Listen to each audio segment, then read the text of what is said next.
Page 14, the water slide. Well, page 15 looks a little scary, but let's just take a look and see what we're doing here. I look it over, it's a page and a line long. Treble and bass clef, 1 sharp in the key signature, so we're in the key of G major. Make sure you're doing the G major scale. 1 octave up and down is fine. In a piece like this, it becomes really important because we got this G major scale all over the place. Don't wait and use the piece to learn the scale. That's backwards. I've tried it. That doesn't work. Other people try it too. You struggle trying to get these notes smooth and controlled. Go ahead and get the scale down. And that way when you run across a piece like this, you can practically sight read the piece. It's so easy to do. Yeah. However, 4/4 time signature, bunch of quarter notes, eighth notes, whole notes. We can handle the rhythm, I hope. I'm assuming you know the names of the notes in the music and all that. We take care of that in the method book. This is a repertoire book. Take it one hand at a time. Let's see if we got the hands working okay. The right hand, you're starting here, and you'll notice the first 2 measures is just a G major scale.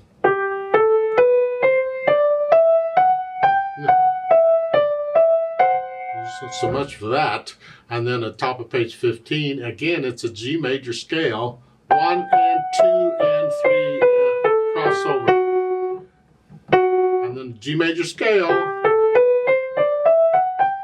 Second line, G major scale.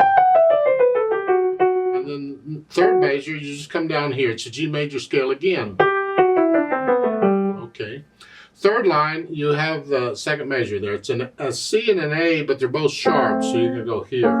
So it's 1, 2, 3, 4. Oh, that sounds lovely. And then at the end, it's the same A sharp, C sharp again up here. And then the last line, G major scale. Okay. Left hand, it's a G and a D. And then an A flat. 4th finger here.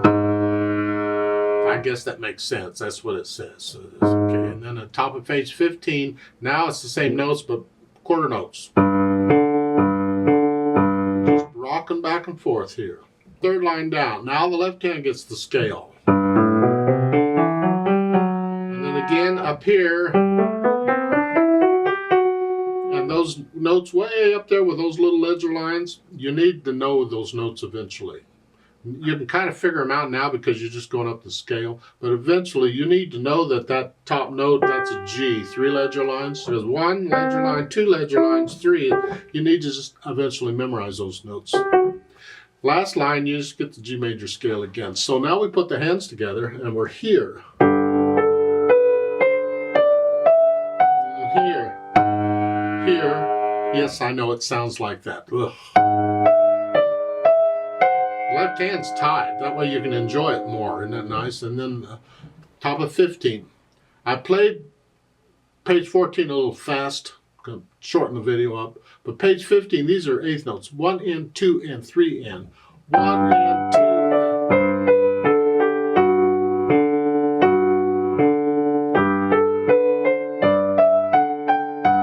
If you can't go that fast, slow down. It's okay. Third line, here's the left hand.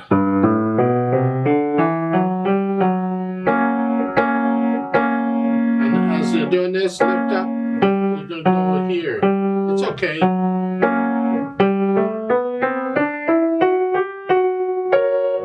Then up here, just come up and move. Those are together. Now it's both hands. Now the last measure.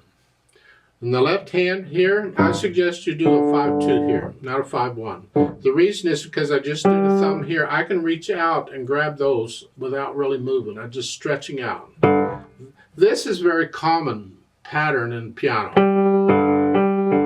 So even with smaller hands, hopefully you can do that. So you're here, just reach down here rather than moving. So once I have an idea what the hands are doing, then I'll go back over it however many times it takes and slowly work out the hesitations. And once I'm not hesitating anywhere, then I'll think about the articulation. Page 14 is connected. The whole thing, connect, even the right hand or left hand, connect that. Then you lift up for the rest, and then on page 15, the left hand is staccato, hinging at the wrist, I'm on the key and I'm bouncing off each time. Oh. The right hand, the eighth notes are connected, but then the quarter notes are staccato.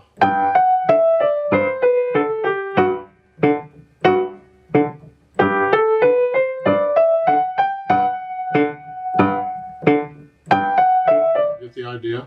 So I put in the phrasing, the slurs and the staccato and stuff like that. And then I'll think about the dynamics. The dynamics go to the melody, and in this case it looks like it's whichever hand has the scale till you get to the end. MF at the beginning is mezzo forte, is sort of loud. This, keep this soft.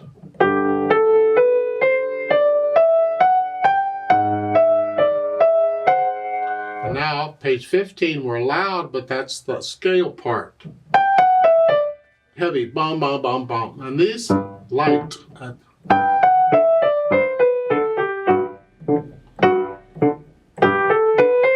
Until the third line down, you come down a little bit to sort of loud. And the right hand is light.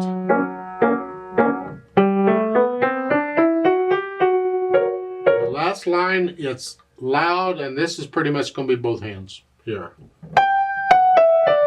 Just a lot of weight. Keep the wrist flexible here. Don't stiffen up and tense up.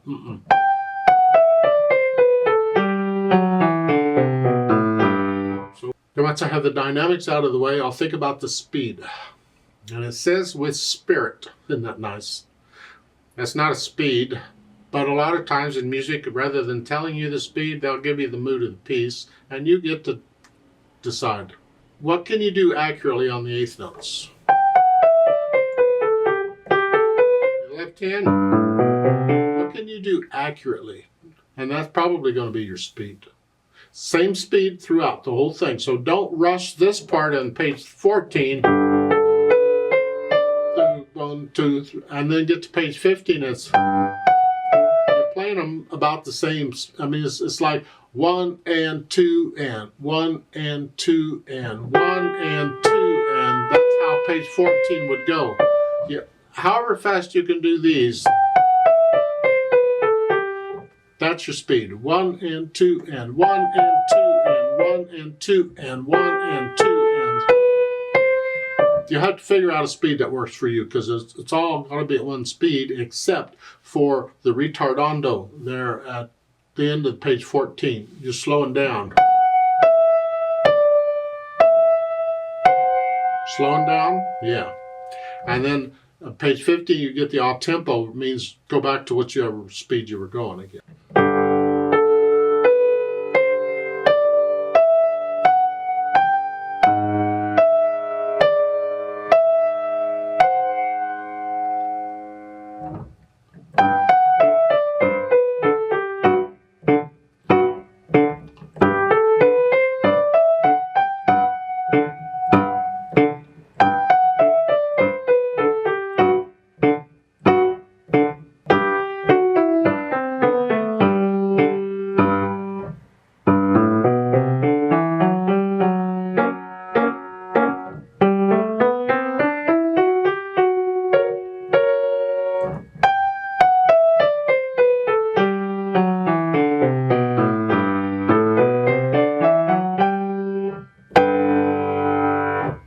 The show pedal at the very end, I disagree. I would not use pedal on that. Just play it, you don't need it.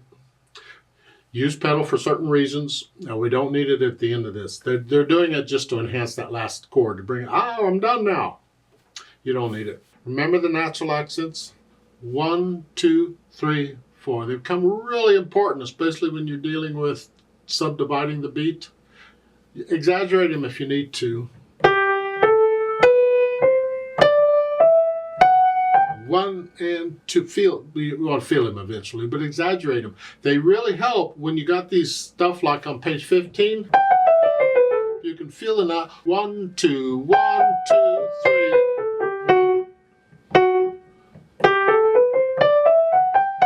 You can feel these natural accents. They will help to keep the run smooth and even. It works wonderful. But you got to feel them. 1, 2. Go down to the third line here. happens on the thumb, it's a little easier. But feel the natural accents on these. I'm exaggerating them so you can hear them better, but you just want to feel it. Let's play this together very slowly and check the notes and the rhythms. I'm not going to do the louds and softs. I'll do the staccatos and stuff, but that's it. And I can't slow down because the metronome won't slow down.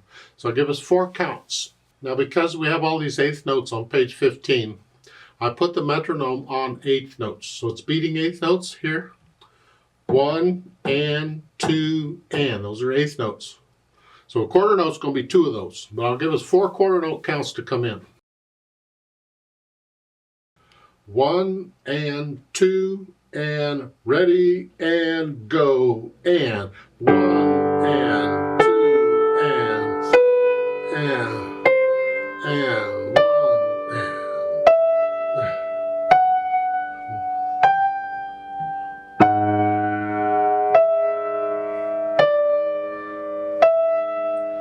1 and 2 and 3 and rest and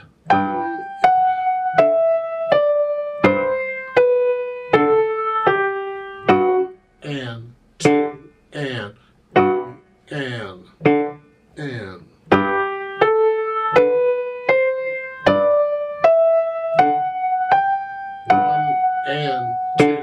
and 3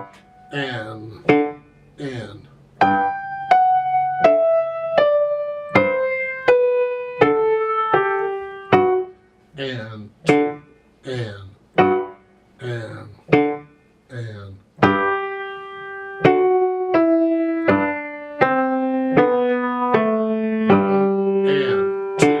and 2 and rest and